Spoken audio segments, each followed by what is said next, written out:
In case you missed it, here's a Sports Animal Rewind. Time to put another eye on the SEC. We talk now about the Auburn Tigers, our final team that we're covering. Auburn, the last one, a little late to the party, starting the spring practice thing.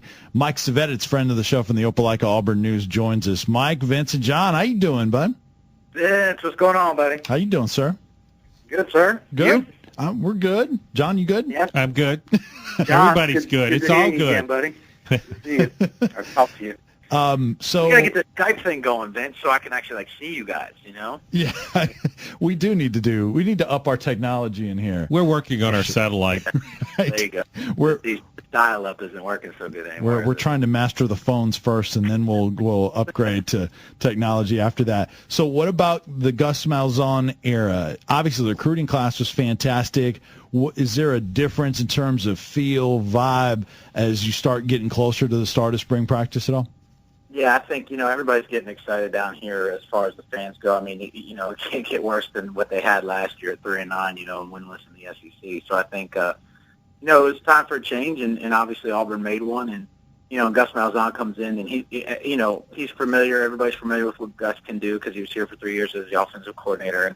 And I think, it's really got some people excited, the staff that he's hired and also the recruiting class that they got. Just basically within 2 months of them being hired to be able to fill that out and do as well as they did.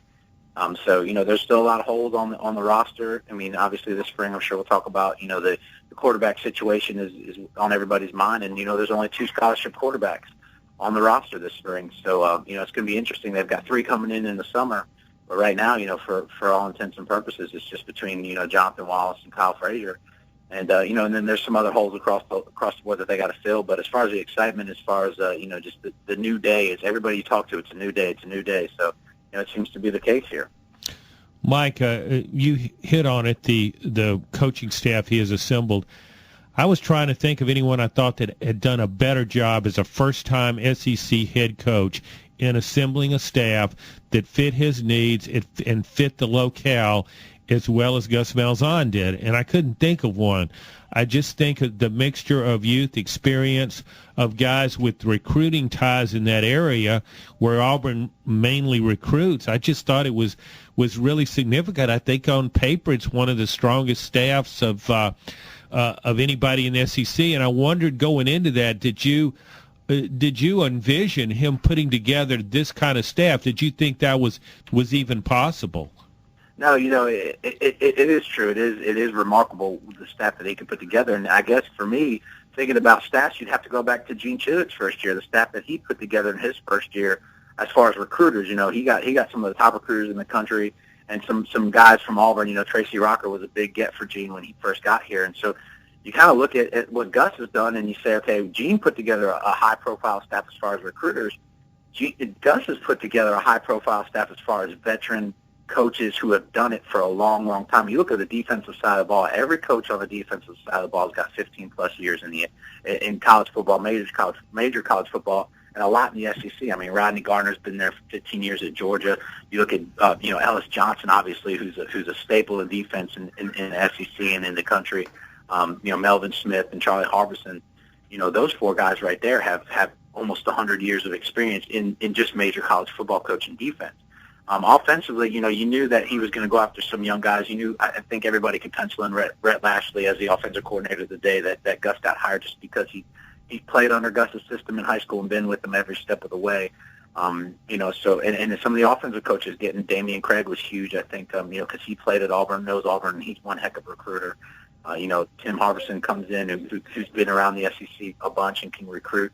He's got a lot of former recruiting coordinators on his staff right now, and I think that's going to help with recruiting, but then they also can do it on the field, and that's where I think Gene Chidwick's staff lacked was they could get them on campus, but then developing them on the field was where they lacked, and so I think this staff can do both. Mike, when I looked at Auburn last year, I thought it was probably underachieved as much as any team in college football. As bad as it was when I just going back to the players that were recruited, the teams they had to beat to get some of those players, particularly defensive linemen. I thought there was a lot more talent on that team than the record indicated. and I think it might put Auburn in position to make a big jump this year.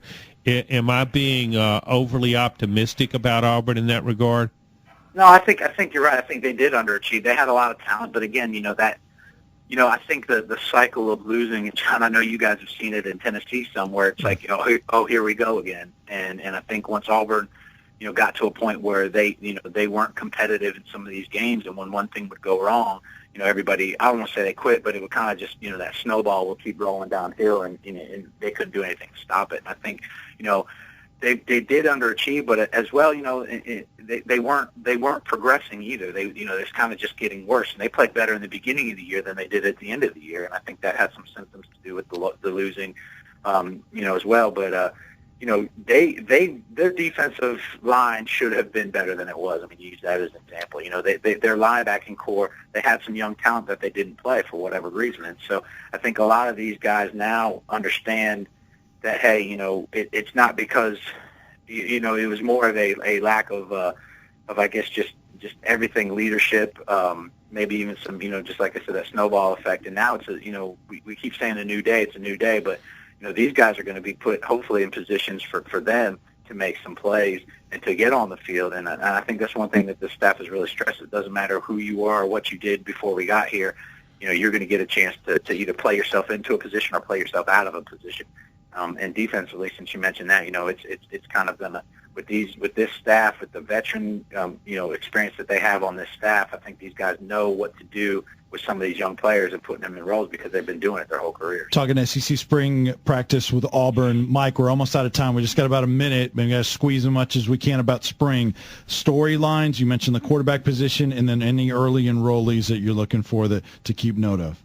Yeah, I think, the quarterback position is the big thing right now. I mean, they've only got 3 early enrollees as far as, running back who transferred in from junior college and then offensive and defensive linemen. Those guys are coming in and vie for playing time. The quarterback is where you got to focus. Kyle Frazier started the year last year, and everybody knows, the kind of trials he went through. And then Jonathan Wallace finished as the starter as a true freshman last year. So those 2 guys battling it out. It's going to be, they can get a leg up going into the summer, and then you got 3 guys coming in, Jeremy Johnson from Montgomery School, and a junior college transfer, Nick Marshall, and then another high school, quarterback that comes in. So it's going to be a battle through the beginning, probably 2 weeks before the season, so we know who's going to be the quarterback. So that's where everybody's eyes are right now. Mike Szvetitz covers the Auburn Tigers for the Opelika-Auburn News. Mike, wish we had more time. We'll get you back on soon. Have fun not viewing practice and your limited viewing opportunities, but I know you'll be all over it. Thanks for the time as always. All right, guys. Thanks a lot. Thanks. You too. It's friend of the show, Mike Szvetitz, covers the Auburn Tigers.